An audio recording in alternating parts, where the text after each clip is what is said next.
नमस्कार विद्यार्थी मित्रांनो, टीईटी 2026 चा फॉर्म भरण्याची लास्ट डेट आहे 16 एप्रिल 2026 म्हणजे आजची डेट आहे. आता संध्याकाळपर्यंत जर त्यांचं काही अपडेट पत्रक आलं तर एक्सटेंड होऊ शकते, पण आतापर्यंत अपडेट असं काही आलेलं नाही.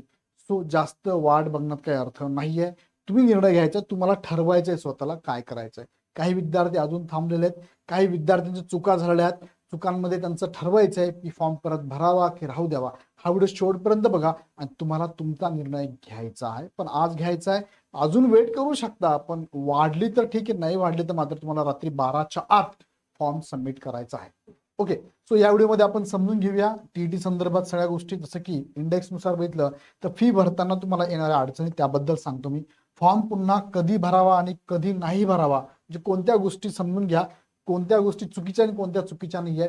चुकीची माहिती आणि एकापेक्षा जास्त फॉर्मचे नियम काय सांगतात आणि वारंवार विचार जाणाऱ्या प्रश्नांची उत्तर तुम्हाला या व्हिडिओच्या माध्यमातून मी देणार आहे. पण तत्पूर्वी अजूनही तुम्ही जर मार्गदर्शन घेतलं नसेल आणि तुम्हाला गरजेचं वाटत असेल तर लगेच जॉईन करा.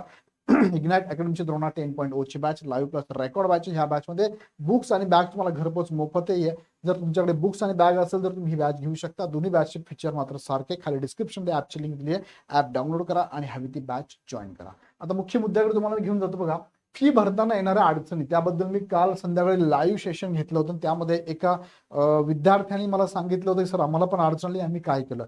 सेम ती प्रोसेस मी काल पण त्या व्हिडिओत सांगितली होती, आज पण तुम्हाला सांगतो. बघा, बँकेतून पैसे गेले मात्र सक्सेसफुल दाखवत नाही, हा मुद्दा आहे. घाबरू नका, या 3 स्टेप फॉलो करा. पण आता फॉलो करण्याचा वेळ सुद्धा फार कमी आहे. पहिलं काय, लगेच पुणे परिषदेला कॉल करून त्वरित संपर्क साधा. दुसरं काय, ईमेल लगेच करून ठेवा. ईमेल करत असताना हे एक मुद्दा. दुसरा, ऑब्जेक्शन रेज करा, सिस्टीम मध्ये अधिकृत तक्रार नोंदवा. ह्या 2 गोष्टी करत असताना तुम्हाला सोबत काय जोडायचं आहे, पैसे गेल्याचं डिडक्शन झाल्याची स्क्रीनशॉट आणि फी अनसक्सेसफुल असल्याचं स्क्रीनशॉट. दोघंही मेल करताना ऑब्जेक्शन रेज करताना जोडा.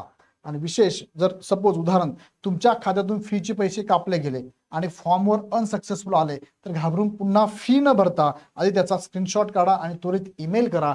त्याच्यानंतर त्यांचा रिप्लाय काय येतो, ऑब्जेक्शन जर तुम्ही रेज केलं ना, साधारणतः 2 तासामध्ये त्याचं उत्तर येतं.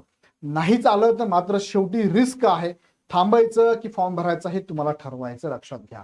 पुढे काही मुद्दे तुम्हाला सांगतो. बघा, फॉर्म पुन्हा भरावा की नाही, ह्या विद्यार्थ्यांनी नवीन फॉर्म भरणे अनिवार्य आहे. कुणाला, ज्याचं नाव चुकलंय, ईमेल आयडी चुकलाय, मोबाईल नंबर चुकलाय, कॅटेगरी चुकली आहे, लिंग चुकलंय, पदवी आणि व्यावसायिक अर्हतेमध्ये टाकायचं विसरला किंवा नसताना टाकलं. हा, हे टाकत असताना तुमचे हे टाकले पण डीएड नव्हतं टाकून दिलं, बीएड नव्हतं टाकून दिलं, हे चुकीचं होतं तुमचं, लक्षात घ्या. पेपर 1 की 2 कोणता, मला पेपर 2 द्यायचं होतं, पेपर 1 झालं सर चुकून, परत फॉर्म भरा. माध्यम संदर्भात तुम्हाला जर वाटत असेल बदल करायचा तर फॉर्म परत भरावा लागेल तुम्हाला. दिव्यांग प्रकार चुकून क्लिक झाला असेल तर चेक करा. माजी सैनिक शहीद पत्नीवरती चुकून क्लिक झालं तर चेक करा. इथे फक्त लक्षात घ्या की लिंग म्हणजे काय, तुमचं जेंडर मेल अँड फिमेल झालं, चुकीचं हे. तुमची कॅटेगरी ओबीसी होती, तुमच्याकडून चुकून एससी झाली, चुकीचं हे. ईमेल आयडी, मोबाईल नंबर यासाठी फार महत्वाचे असतात, हे चेक करा नीट, नाहीतर परत फॉर्म भरा. नाव सुद्धा खूप महत्वाचं असतं, लक्षात घ्या. सपोज बघा उदाहरण, जर तुम्ही पेपर 1 ऐवजी चुकून पेपर 2 निवडला असेल, लाल यादी, तरच नवीन फॉर्म भरा. पण जर पत्त्यात किंवा आधार नावात छोटी स्पेलिंग मिस्टेक झाली असेल, म्हणजे तुमचा ऍड्रेस पत्ता आणि आधारमध्ये छोटी स्पेलिंग मिस्टेक असेल तर यात नवीन फॉर्म भरू नका. ऍफिडेविट बरोबर ठेवा, नंतर कामात येईल. थोडंफार मिस्टेक चालते. ओके, म्हणजे ऍफिडेविट बनवून ठेवा, आता अपलोड करायची गरज नाही. नवीन फॉर्म कुणाला भरायची गरज नाही आहे. जन्मतारीख चुकली सर परत भरू, काय गरज नाही पडणार, त्याच्यावर तुमचं सिलेक्शन नाहीच आहे. प्रमाणपत्र क्रमांक चुकला आहे, सपोज डीएडचं प्रमाणपत्र असेल, बीएडचं असेल किंवा एज्युकेशन क्वालिफिकेशन असेल, काही गरज नाही आहे.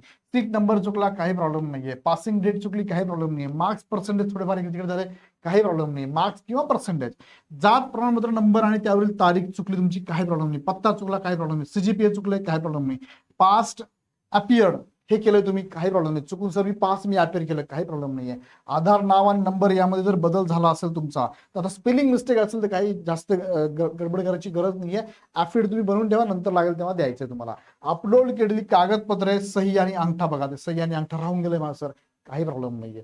सध्या तुम्ही सगळी प्रोसेस फॉलो केलेली आहे. ह्या गोष्टी असेल तर परत फॉर्म भरायची गरज नाही. मात्र ह्या मेजर गोष्टी, याच्यातून तुम्हाला ठरवायचं आहे की सर याच्यापैकी मला वाटतं नाही फॉर्म भरायची गरज नाही, तुम्ही रिस्क घेऊ शकता, काही प्रॉब्लेम नाहीये. त्यानंतर पुढचा मुद्दा आहे की चुकीची माहिती भरली तर एकापेक्षा जास्त फॉर्म भरायचे नियम काय सांगतात. नियम बघा, चुकीची माहिती भरली तर परीक्षेला बसता येईल का, तर यस, तात्पुरता प्रवेश 100% तुम्हाला मिळणार आहे, लक्षात घ्या. पण निकालानंतर कागदपत्र पाठवण्याच्या वेळी माहिती तफावत आढळल्यास उमेदवारी थेट रद्द होऊ शकते. म्हणजे इथे काय सर जनरल मेल जाऊन देऊन टाकतो बघू नंतर गडबड होऊन जाणार तुम्हाला. काय होणार आहे निकाल रद्द होऊ शकतो. सपोज तुमची कास्ट तर माझी ओबीसी चुकून जाऊ द्या नंतर बघू आपण, गडबड होऊन जाईल भविष्यात तुम्हाला रद्द केलं जाऊ शकतं. हे लिखित स्वरूपात त्यांच्या ऍड मध्ये पण त्यांनी टाकलेलं आहे. तुम्ही ऍड चेक करा. 7 नंबरचा पॉईंट आहे. एकापेक्षा जास्त फॉर्म भरता येतो का, तर सर्वात शेवटी अंतिम भरलेला आणि सबमिट केला फॉर्मच ग्राह्य धरला जाईल. त्या संदर्भात 8 नंबरचा पॉईंट त्यांनी ऍड मध्ये टाकलेला आहे. आधी भरलेल्या कोणत्याही फॉर्मची फी परत मात्र मिळणार नाही. नवीन फॉर्म तुम्ही भरू शकता. एकापेक्षा जेवढे जास्त फॉर्म भराल लास्टचा फॉर्म तुमचा कन्सिडर केला जाईल. पाठीमागचे फॉर्म रद्द होतात. उदाहरण समजा तुम्ही काल एक फॉर्म भरला आणि आज त्यात चूक वाटून दुसरा फॉर्म भरला तर तुमचा आजचा फॉर्म फायनल मानला जाईल आणि कालची फी बुडेल. कालचा फॉर्म पण रद्द होईल आणि कालची फी पण बुडेल. हे साधारणतः तुम्ही लक्षात घ्या. आणि दुसरा महत्वाचं बघा, अंतिम टप्प्यातील महत्वाचे प्रश्न काय काय तुमचे बघा. काही डॉक्युमेंट अजून आले नाहीत काय करावं. आता काही विद्यार्थी म्हणतात सर माझं एससीबीसी काढायला टाकलेलं आहे, सर मी ईडब्ल्यूएस काढायला टाकले पण ते मिळत नाहीये. मिळणार आहे पण 2 दिवस, आज उद्या परवा मिळतात. पण लक्षात घ्या आज 16 तारीख लास्ट डेट आहे. वाढली डेट तर वेल अँड गुड, तुम्ही थांबून नक्कीच भरू शकतात. पण ही रिस्क तुम्हाला घ्यायची आहे. जर नाहीच वाढली तर काय करायचं, नाहीच वाढली तर काय करायचं. जनरली प्रत्येक ऍडला वाढत असते पण नाहीच वाढली तर निर्णय तुम्हाला घ्यावा लागेल रात्री 12च्या आत. आता हा फॉर्म भरायची लास्ट डेट काय मला मी लगेच वेबसाईटला घेऊन जातो आणि वेबसाईटला पण लगेच क्लिअर करतो तुम्हाला की फॉर्म भरायची लास्ट डेट काय आहे. बघा महाटेटच्या वेबसाईटला तुम्ही गेलात, इथे गेल्यानंतर तुम्हाला किती वाजेपर्यंत वेळ द्या ते पण चेक करू शकतो आपण. आता बघा ही साईट हळूहळू तुम्हाला हँग व्हायला दिसेल. बघा ही जाहिरात आहे, ही जाहिरात मी ओपन केली तुमच्या समोर आणि जाहिरातीमध्ये वेळापत्रक दिले त्यांनी. बघा वेळापत्रक दिले त्यांनी, टाइम टेबलच बघूया आपण डायरेक्टली.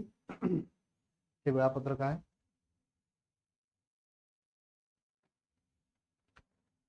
याच्यात वेळापत्रकात टाइम नाही दिलेला, जाहिरात बघूया आपण. टाइम किती वाजेपर्यंत, आज रात्री किती वाजेपर्यंत तुम्ही फॉर्म भरू शकतात बघूया आपण, चेक करूया. ही ऍड तुमच्या समोर ओपन केली मी आणि यामध्ये त्यांनी दिले बघा टायमिंग नाही दिलेला. 27 तारखेपासून 16 तारखेपर्यंत मला फॉर्म भरण्याची लास्ट डेट आहे. कदाचित रात्री 12 वाजेपर्यंत मला हा वेळ असू शकतो. वेट याच्यामध्ये त्यांनी असं काही मेन्शन केलेलं नाहीये, टायमिंगचं मेन्शन नाही केलेलं. इथे पण आहे का, नाही केलेलं. सो रात्री 12 पर्यंत जनरली असतं. ओके 12 पर्यंत चेक करा. आता किती नेमकं 12 त्यांनी दिलेलंच नाहीये त्यामुळे तो पण गोंधळ आहे, पण जनरली असतं असं मला म्हणायचं आहे. सो काही डॉक्युमेंट याची वाट बघत असाल, जर एक्सटेंड डेट झाली तर वेल अँड गुड, नाही झाली तर रिसिप्टवर फॉर्म भरता येत नाही. डॉक्युमेंट येणार आहे पण 2 दिवसांनी, पण तुम्हाला याचा उपयोग होणार नसेल तर फॉर्म भरायला अडचण तुम्हाला येणारच आहे. सो जे पुरावे उपलब्ध आहेत त्यावर आधारित माहिती भरा. शेवटच्या क्षणाची वाट पाहत बसू नका. तुमच्याकडे ईडब्ल्यूएस काढायचं पण नाही आता, ओपन मधून भरून टाका. एससीबीसी सर येणार होतं उद्या परवा पण नाहीये, शेवटपर्यंत थांबा. नाही भेटत आहे फॉर्म ओपन मधून भरा. आता वेबसाईट हँग होईल का, तर यस 100% होईल. होय शेवटच्या दिवशी सर्व्हर ट्रॅफिक वाढते त्यामुळे आजच तुमचे काम पूर्ण करा, नाहीतर आज संध्याकाळी जर गेलात तर वेबसाईट हँग होणार आहे. अजून काय होईल, फॉर्म भरण्याची डेट वाढेल का, मुदतवाढीची खात्री नसते. आजचीच अंतिम तारीख मानून फॉर्म सबमिट करा. वेट अँड वॉच करा. तुम्हाला जर रिस्क घ्यायची असेल, बघा ही रिस्क शेवटी तुमच्यावर आहे किती घ्यायची किती नाही घ्यायची. फी पेमेंट सक्सेस होईल का, इंटरनेट कनेक्शन चांगले असताना पेमेंट करा. अडचण असल्यास स्लाइड 3 वरील स्टेप फॉलो करा. आता स्लाइड 3 मध्ये तुम्हाला मी सांगितलं ऑलरेडी. बघा या स्लाइड मध्ये तुम्हाला सांगितलंय की पैसे जर तुमचे सक्सेस होत नसेल तर ह्या 3 गोष्टी लगेच करा. नक्कीच याचा फायदा काही विद्यार्थ्यांना झालेला आहे, ज्यांनी केलं त्यांना फायदा झालेला आहे. सो हे सगळे मुद्दे मी तुम्हाला क्लिअर केले. यात काही शंका असेल तर नक्की सांगा. आता फॉर्म भरण्याची लास्ट डेट आहे, तुमचा फॉर्म फायनल करा आणि परीक्षेसाठी तुम्हाला सगळ्यांना खूप खूप खूप शुभेच्छा मनापासून. वेबसाईटला जा, चेक करा. वेबसाईटला जाऊन चेक करत राहा तुम्ही संध्याकाळपर्यंत. जर डेट वाढली तर तशी नोटीस ह्या वेबसाईटला तुम्हाला मुख्य पृष्ठाला येऊन जाईल. ह्या डेट चेक करा, पण अजूनपर्यंत काही दिसत नाहीये, तुम्ही चेक करत राहा. जर नाही तर फॉर्म मात्र फायनल भरून टाका. आता अजून काही शंका असेल मला कमेंट बॉक्समध्ये टाका. आणि फॉर्म भरून झाला असेल तर जबरदस्त तयारी लागा, कारण तुम्हाला एक्झाम द्यायला आता फक्त साधारणतः 40-50 दिवस तुमच्या हातात आहे. जबरदस्त तयारी करा. तयारी करताना ही बॅच नक्की जॉईन करा. अपेक्षित असेल तर सेपरेट सब्जेक्टनुसार बॅचेस पण आहे. पुस्तकं अजून घेतली नसेल तर लगेच ॲपवरून तुम्ही ऑर्डर करू शकता. काही शंका असेल तर कमेंट बॉक्समध्ये नक्की टाका किंवा आमच्या हेल्पलाईन नंबरला तुम्ही कॉल करा. व्हिडिओ आवडला तर लाईक करा, तुमच्या ग्रुपमध्ये शेअर करा. पुढचे अपडेट बघण्यासाठी चॅनल सबस्क्राईब करा. पुन्हा व्हिडिओ आपण नेक्स्ट व्हिडिओमध्ये. धन्यवाद.